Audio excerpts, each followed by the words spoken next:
Hola, ¿qué tal? En esta ocasión vamos a resolver el circuito beta, del cual se solicita determinar las corrientes de malla I sub 1, I sub 2, I sub 3 e I sub 4.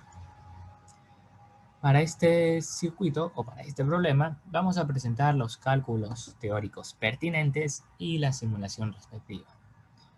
Entonces, empecemos con los cálculos teóricos.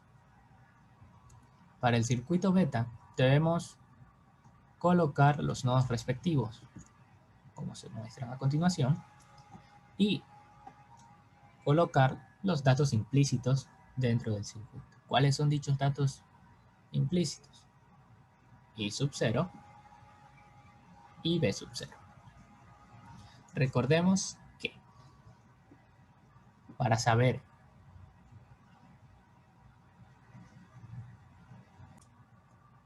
para determinar a través del método de malla una corriente de un ramal, tenemos que a la corriente que va a la corriente de malla que va en el mismo sentido que la corriente del ramal, tenemos que restarle la corriente de malla que va en sentido contrario a la corriente del ramal, en este caso I sub 0.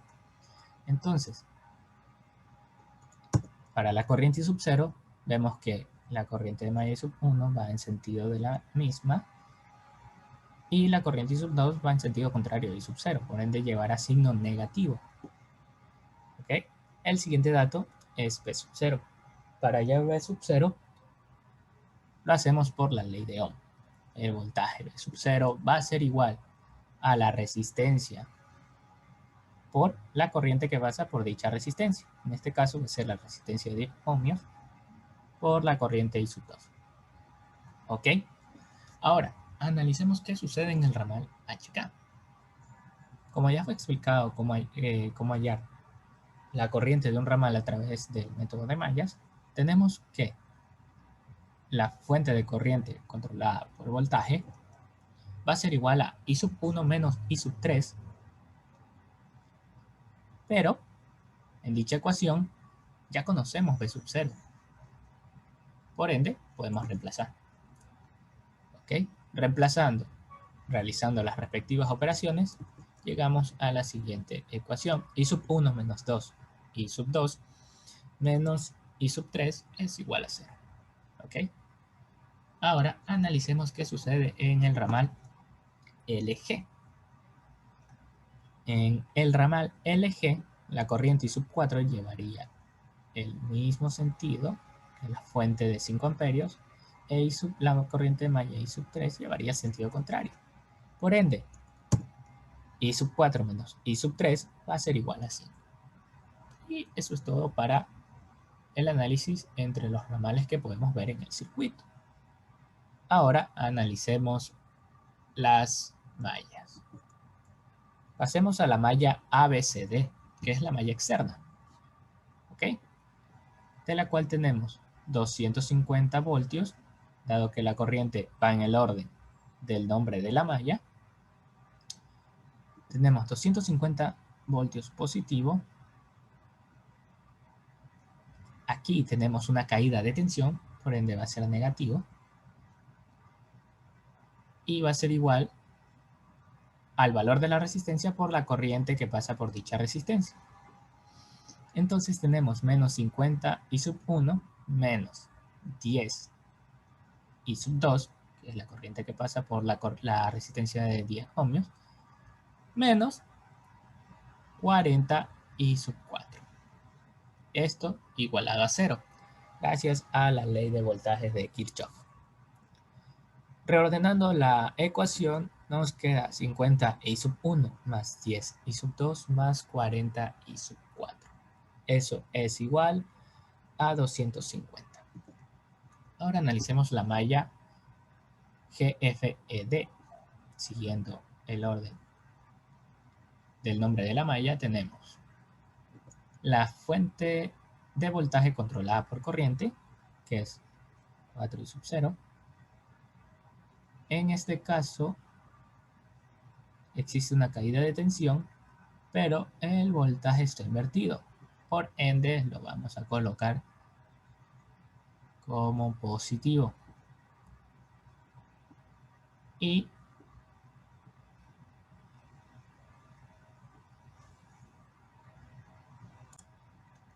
ahora analicemos la malla GFE, realizando la misma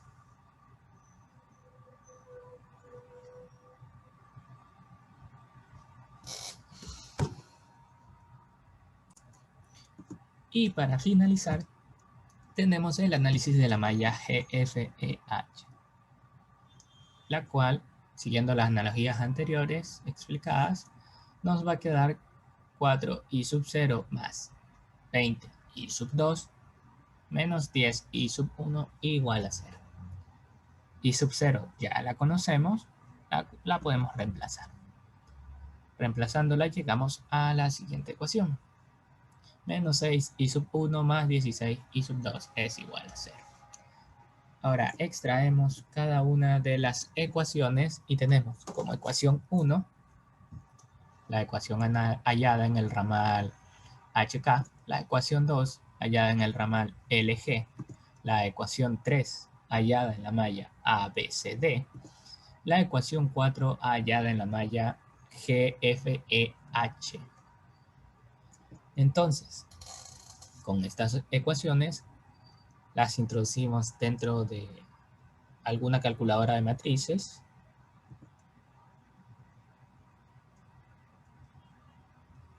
y tenemos lo siguiente. De manera matricial, tenemos la matriz de coeficientes elevada a la menos 1 que multiplica a la matriz de resultados.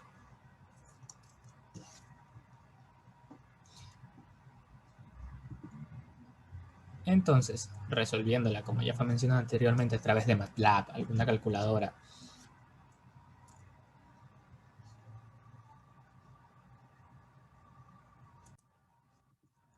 con estas ecuaciones tenemos el siguiente arreglo matricial. ¿Ok? Este arreglo matricial lo podemos llevar a una calculadora, la cual nos va a arrojar el siguiente resultado. Obviamente, esta matriz fue resuelta a través del método de la inversa.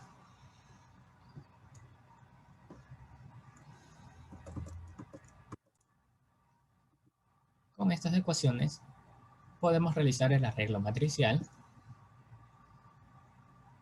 y vamos a resolverlo por el método de la matriz inversa. Metiendo esto en una calculadora, tal vez MATLAB, alguna calculadora que tenga manual que pueda resolver matrices por el método de la inversa, o alguna calculadora de matrices online. ¿Ok? O si no, bueno, tocará resolverla a mano a través del método de Gauss-Jordan o algún método de su preferencia. Pero si metemos estos valores presentados en ambas matrices, la matriz A a la menos 1 por la matriz X, tenemos los siguientes resultados. I sub 1 va a ser igual a 40 sobre 51, I sub 2 va a ser igual a 50 sobre 17, I sub 3 va a ser igual a 10 sobre 51, e I sub 4 va a ser igual a 265 sobre 51.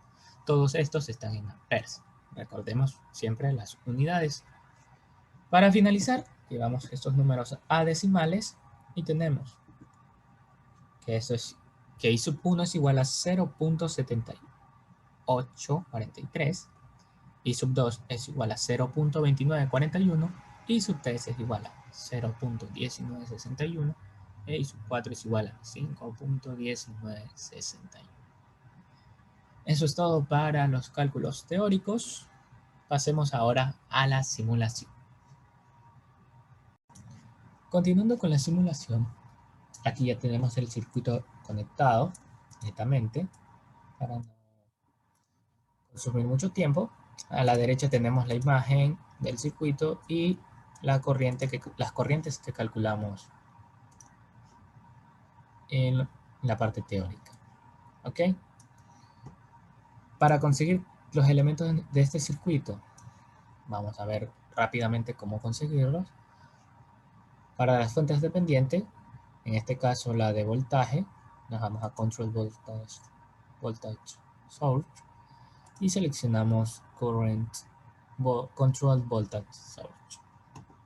Para la fuente de corriente controlada por voltaje, nos vamos a Controlled Current Source y seleccionamos Voltage Controlled Current Source.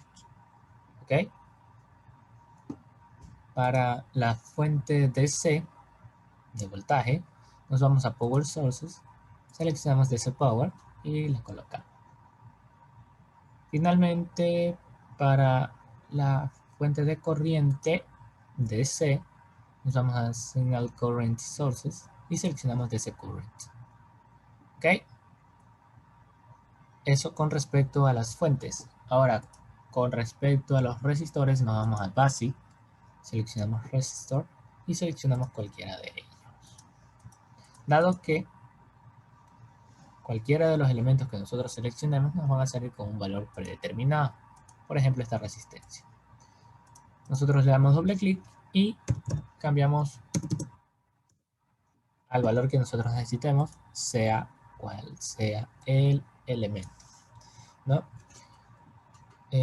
Algunos tips, por ejemplo, si las resistencias se repiten, como en este caso, R2, R3, podemos hacer un control C y control V para pegar, copiar y pegar la resistencia, ¿no? Así nos libramos un poco de tiempo. Y ahora si necesitamos rotar los elementos, pues utilizamos control T. Y así los rotamos.